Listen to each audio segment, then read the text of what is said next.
At dahil nga patapos na yung project namin dito sa kabilang barangay, ito na mga idol, nagga-grout na tayo ng tiles.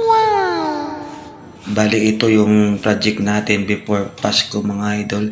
Hindi natapos to kaya binalikan natin after Pasko. Kaya ito mga idol, hinahabol talaga namin to bago mag New Year. Kaya nagtutulungan talaga kami ng kumpare ko at medyo binibilisan namin yung galaw namin. At sadyang hindi talaga madali itong trabaho mga idol kasi yung nilalagyan namin ng tiles, iiba-iba yung size. Kasi nga bari pinaka-terrace to o pinaka-entrance at merong hagdan mga idol. Kaya kailangan namin ng level dyan, panukat, at lapis mga idol para pag maguhitan, ikakat na yan at kanya-kanya na kami mga idol. Tulungan lang talaga kami dito mga idol kahit sa paglagay nito ng adhesive. Naglalagay kami ng adhesive para lalong tumibay yung tiles natin. Siyempre pag may ginagawa yung kumpare natin, ako na rin yung magguguhit at magkakating mga idol. At para malaman din ninyo mga idol, itong kikitain natin dito, ito yung pang New Year natin, di ba?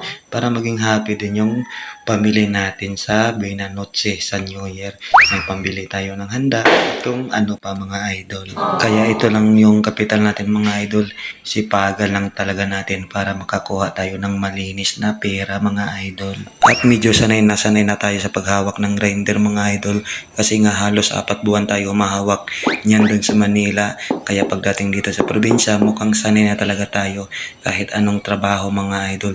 Kayang kaya na natin yan mga idol.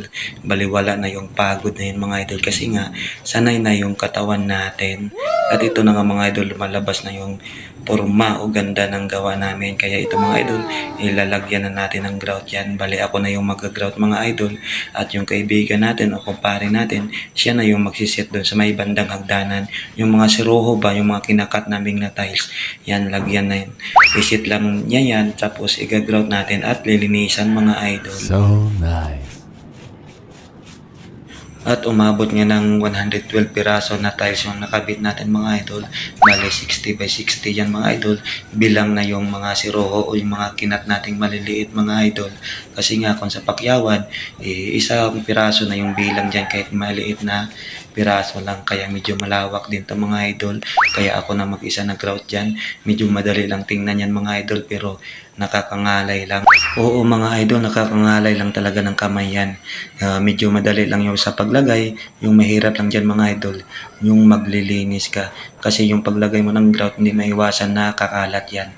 Kaya yung mga nakakalat dyan, yun yung lilinisan mo tulad nito mga idol yan. Gumaganda na talaga mga idol yung gawa natin. Diba?